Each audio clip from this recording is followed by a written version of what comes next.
Halo teman-teman. Setiap hari, bersama kami, pelajari sedikit lebih banyak pengetahuan. Pada tahun 1971, Iran mengadakan pesta besar dan mewah yang belum pernah terjadi sebelumnya dalam sejarah. Untuk merayakan ulang tahun ke-2500 berdirinya Kekaisaran Persia. Pesta tersebut mencakup makanan lezat, minuman berkualitas, dan akomodasi mewah yang didekorasi dengan gaya Eropa abad pertengahan. Yang istimewa adalah tamu mereka adalah kepala negara dari 65 negara yang berbeda. Termasuk, raja, presiden, anggota keluarga kerajaan dan pengusaha top dunia. Penyelenggara pesta itu adalah Mohammad Reza Shah, seorang pria dengan kekuasaan absolut di pemerintahan. Kata-katanya dianggap hukum. Selain itu, dia juga salah satu orang terkaya di dunia saat itu, semua berkat minyak. Namun, uang ada di tangan raja dan pejabat, dan rakyat Iran kelaparan, dan tidak ada kebebasan. Namun, tujuan pesta miliaran dolar adalah untuk menunjukkan kepada dunia wajah baru dari sebuah kerajaan kuno. Iran yang modern dan bangga, negara minyak, bukan muslim. Shah melihat ini sebagai kesempatan emas untuk menampilkan dirinya sebagai Cyrus modern Iran. Tempatnya berada di tengah gurun, dekat reruntuhan kota Persepolis, yang pernah menjadi ibu kota Cyrus Agung. Alasannya, Iran tidak memiliki hotel atau kastil mewah untuk menerima tamu dengan status tinggi. Jadi di tengah gurun pasir, apa yang harus dibawa untuk menerima tamu? Ini adalah bagian paling mendebarkan dari kisah sejarah hari ini. Pertama, mereka mengimpor sekitar 15.000 pohon dan banyak spesies mawar untuk mengubah gurun pasir menjadi hutan.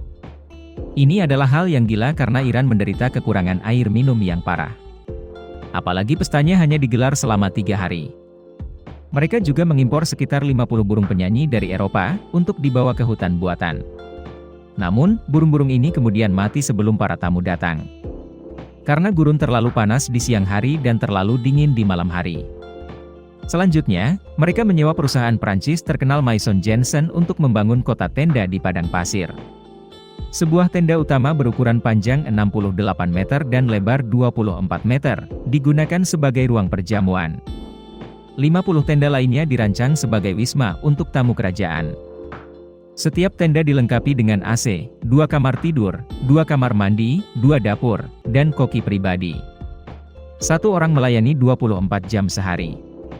Ratusan arsitek Perancis, dekorator interior, dan pelukis bekerja untuk menyelesaikan proyek ini selama setahun.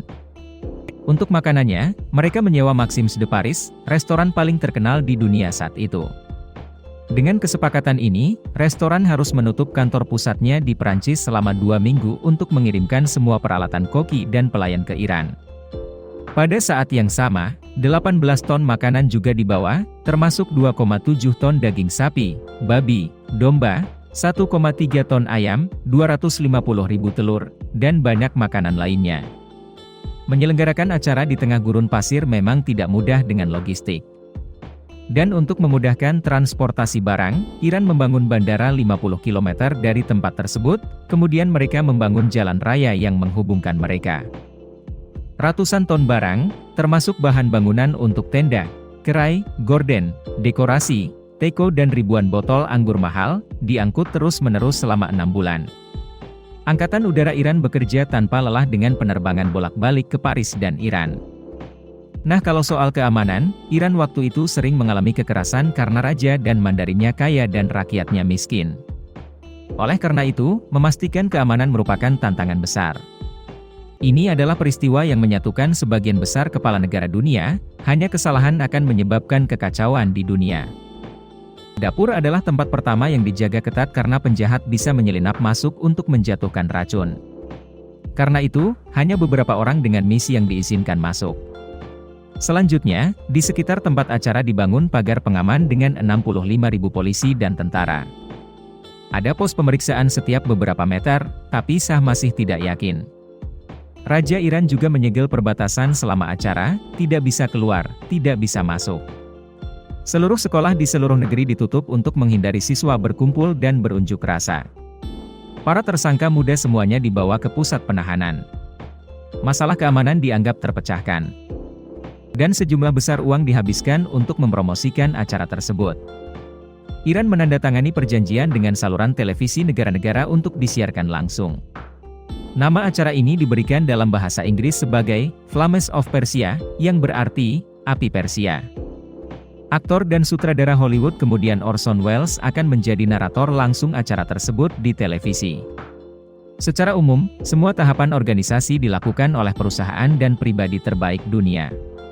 Tanggal acara adalah 14 Oktober 1971.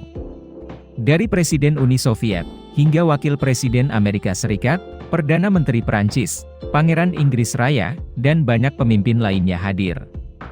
Secara total, ada lebih dari 600 tamu. Tak perlu dikatakan, semuanya dibuat begitu sempurna sehingga para tamu merasa tidak nyata.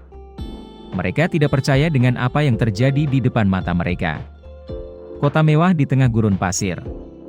Sejak mereka duduk untuk makan, banyak tamu merasa pusing, seperti sedang menikmati adegan dari film James Bond. Makanan dan minuman yang dibawakan termasuk yang terbaik di dunia saat itu. Pada hari kedua, parade besar-besaran yang mensimulasikan tentara kekaisaran Persia dilakukan. Dari kostum, hingga gerbong, senjata, kapal, semuanya epik. Bahkan suara kuno direproduksi dengan cara yang sama seperti yang dijelaskan dalam sejarah. Di malam hari, pertunjukan kembang api yang tidak diumumkan mengejutkan pengunjung. Saat ditembakkan, banyak orang panik karena mengira itu adalah serangan teroris. Pada hari terakhir, para tamu menghadiri peresmian Menara Shahyat, yang kemudian berganti nama menjadi Menara Azadi, di ibu kota Teheran. Secara keseluruhan pesta itu sukses besar. Pers internasional penuh pujian, ada yang menyebutnya sebagai pesta abad ini, ada yang menyebutnya ibu dari semua partai. Ini adalah pesta paling mewah dalam sejarah modern yang tercatat dalam Guinness Book of World Records. Perkiraan biayanya sekitar 200 juta dolar, atau sekitar 1,27 miliar dolar pada tahun 2020.